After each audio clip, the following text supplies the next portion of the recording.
हाँ जी, तो कैसे हो आप लोग? फाइनली आज यानी यूपी बोर्ड क्लास 10th का लास्ट पेपर यानी जो सामाजिक विज्ञान का था वो भी खत्म हो गया, ठीक है।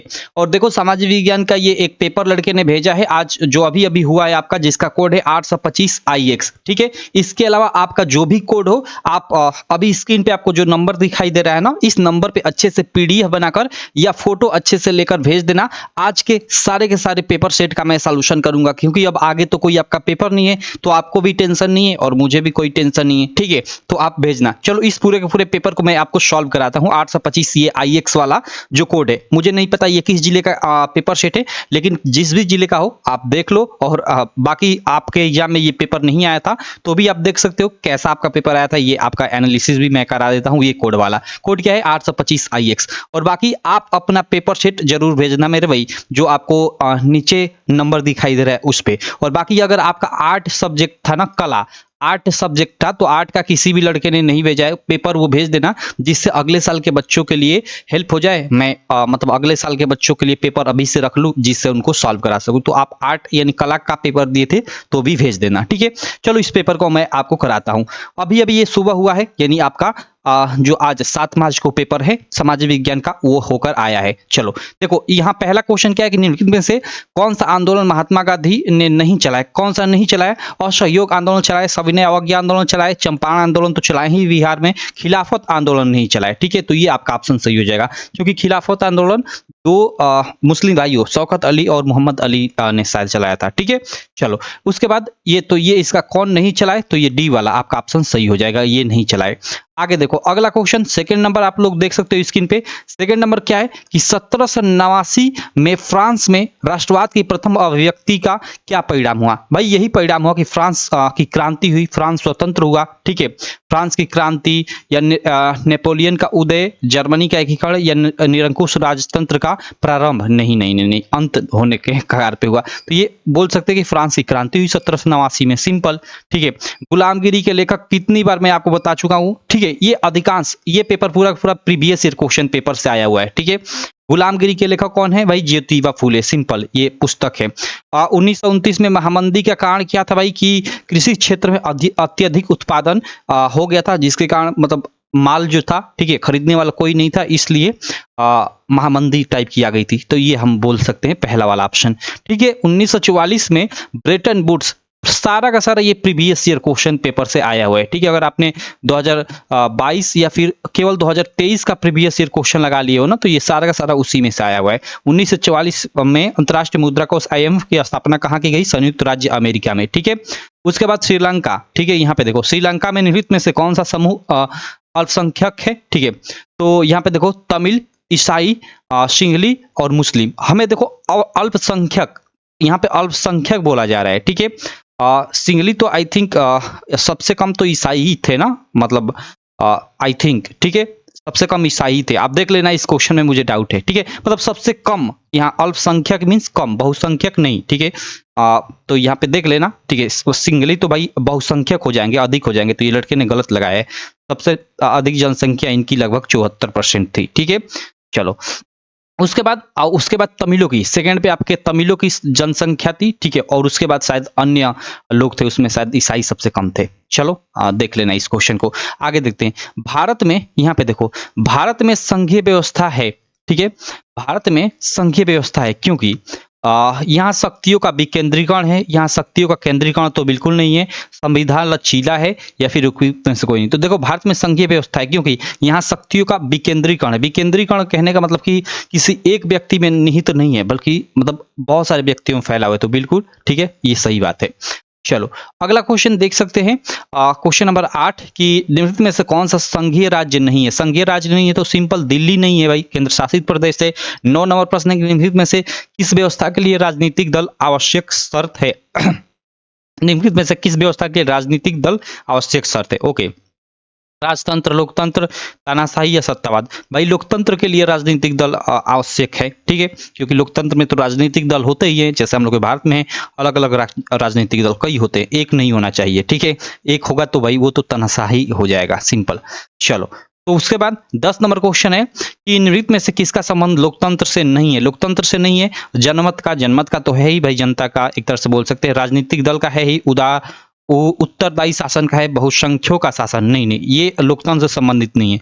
ऐसा नहीं है कि जिनकी जनसंख्या अधिक होगी उनका ही राज होगा, ठीक है। लोकतंत्र ऐसा थोड़े बोलता है, नहीं, बिल्कुल ये गलत है, ठीक है। मतलब तो इसके अनुसार यही सही है, ओएमआर शीट में यही भरोगे, ठीक है। अगला क्वेश्चन है 11 नंबर। यह क्या है कि निम्नलिखित में से कौन सा खनिज धात्विक है? धात्विक खनिज कौन सा है मेरे भाई? तो लौह अयस्क एक धात्विक खनिज है। और मेरे भाई इस पेपर कोड के अलावा जो ये आईएक्स है, इसके अलावा कोई भी सेट हो आप भेज देना। अभी केवल इस एक लड़के ने भेजा है, ठीक है। आप जरूर भेजना जो नंबर आपको दिखाई दे रहा है स्क्रीन पे, ठीक है। उस पे आगे चलते हैं। अगला क्वेश्चन 12 नंबर क्या है कि कपास की खेती के लिए निम्नलिखित में से कौन सी मिट्टी उपयुक्त है? कपास की खेती के लिए काली मिट्टी उपयुक्त है, सिंपल, ठीक है। देखो यहाँ 13 नंबर प्रश्न है कि निम्नलिखित में कौन सा उद्योग कच्चे माल के रूप में बॉक्साइट का प्रयोग किया जाता है? कच्चे माल के रूप में बॉक्साइट का, एल्युमिनियम का ही, ठीक है, सिंपल। आगे देखते हैं।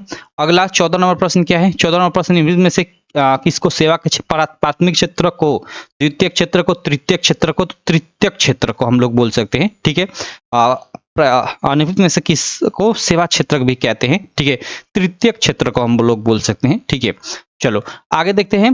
15 नंबर क्या है? 15 नंबर प्रश्न है कि सार्वजनिक क्षेत्र तथा निजी क्षेत्र को विभाजन, उद्यमों का स्वामित्व, सब ये प्रीवियस ईयर का क्वेश्चन है। प्रीवियस ईयर अगर आपने पढ़ा होगा, जैसा कि मैं आपको रात में सजेशन भी दिया था कि आप चुपचाप उठाओ अपनी बुक, किसी का भी लेक्चर 4 घंटे 5 घंटे 6 घंटे का मत देखो, अपने बुक से या फिर क्वेश्चन बैंक से पूरा का पूरा चैप्टर पढ़ जाओ, सारा उसी में से आ जाएगा। तो सब ये आया हुआ है, ठीक है। क्वेश्चन नंबर यहाँ पे देखो 16 क्या है कि एजेंडा 21 का संबंध किससे है? तो सतत पोषणीय विकास से, ठीक।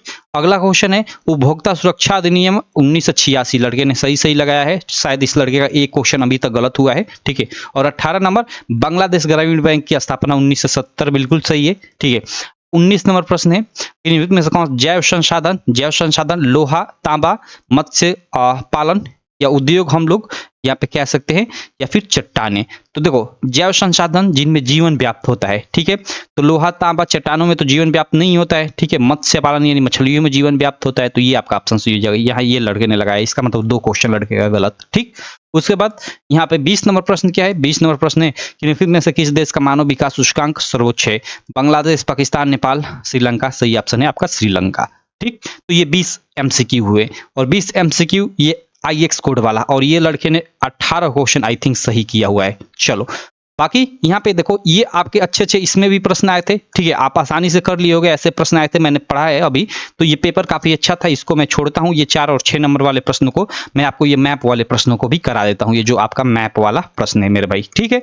चलो इसमें सबसे पहले ये 5 मार्क का जो हिस्ट्री वाला है, वह स्थान जहां भारतीय राष्ट्रीय कांग्रेस का अधिवेशन सितंबर 1920 में हुआ, ठीक है। अभी मतलब कल ही मैं बताया था। देखो एक दिसंबर में हुआ, एक सितंबर में हुआ। सितंबर वाला, ठीक है, आई थिंक कलकत्ता में हुआ था, ठीक है। और दिसंबर वाला आपका नागपुर में हुआ था। चलो उसके बाद वह स्थान जहां महात्मा गांधी ने नमक कानून तोड़ा, भाई दांडी, ठीक है। मैंने आपको दर्शाकर भी दिखाया था। वह नगर जहां जलियांवाला बाग हत्याकांड हुआ, पंजाब का अमृतसर। कितनी बार मैं ये बता चुका हूँ, एक क्वेश्चन आपको बता चुका हूँ। वह जनपद जहां चौरी चौरा की घटना हुई, भाई ये हम लोग को यूपी के गोरखपुर के पास जनपद पूछ रहा है, तो गोरखपुर, सिंपल गोरखपुर। अब गोरखपुर को आप दर्शा देना, ठीक है। ये जो चिन्ह दिया था इस चिन्ह द्वारा, ठीक है, आप दर्शा देना मैप में, सिंपल सा। उसका आपको दर्शाने का 1 मार्क और नाम लिखने का, सॉरी, दर्शाने का आधा मार्क और नाम लिखने का आधा मार्क, यानी 1 मार्क मिल गया होगा। उसके बाद क्या है अगला, वह स्थान जहां महात्मा गांधी ने किसान सत्याग्रह किया, चंपारण में किया था, भाई बिहार के चंपारण में। चलो उसके बाद यहाँ पे देखो, इसको हम लोग मतलब ये तो आपका मानचित्र संबंधित प्रश्न हो गया, इतिहास वाला। अब देखो ये भूगोल वाला पार्ट है, ठीक है। तो इसको भी कर लेते हैं। इसको ये अलग अलग चिन्हों से दर्शाया गया, तो आप दर्शाए होंगे। बाकी इसका केवल मैं आंसर बताया था। उस प्रदेश की राजधानी, इस प्रदेश की राजधानी चिन्ह द्वारा नाम सहित। तो इस प्रदेश की, किस प्रदेश की बात कर रहा है भाई? जिस प्रदेश के यहाँ में यह पेपर हो रहा है, यानी यूपी बोर्ड का पेपर हो रहा है। यूपी बोर्ड मतलब उत्तर प्रदेश की राजधानी की बात कर रहा है, तो ये लखनऊ हो जाएगी। दक्षिण भारत की प्रमुख नदी, भाई कावेरी लिख दो आप, कई बार मैं आपको बताया था। गोदावरी, कई सारी नदियां, कोई भी आप मतलब इस चिन्ह द्वारा आप दर्शा सकते हो। भारत के पूर्वी तट पर एक समुद्री पत्थर या बंदरगाह, चिन्ह द्वारा नाम सहित, भाई विशाखापट्टनम बंदरगाह, सिंपल। भारत का कोई एक चाय उत्पादक क्षेत्र में असम फेमस है, असम, ठीक है। असम में आप कहीं भी दर्शा सकते हो। भारत का कोई एक परमाणु ऊर्जा केंद्र इस चीन द्वारा नाम सहित मैं आपको बताया था। भारत का कोई भी एक परमाणु ऊर्जा केंद्र में आपका यूपी में ही सबसे फेमस है नरौरा परमाणु ऊर्जा केंद्र। इसके अलावा और भी कई सारे हैं, जैसे तमिलनाडु में है कल्पक्कम परमाणु ऊर्जा केंद्र, और भी बहुत सारे हैं, कोई भी आप दर्शा सकते हो। ऐसा नहीं कि जो मैं बता रहा हूँ वही दर्शाना है आपको।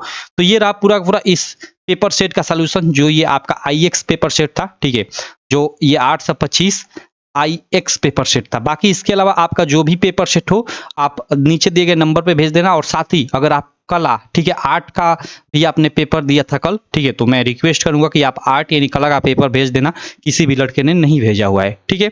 चलो चलो, मैं मिलता हूं आपसे नेक्स्ट वीडियो में, तब तक के लिए थैंक यू।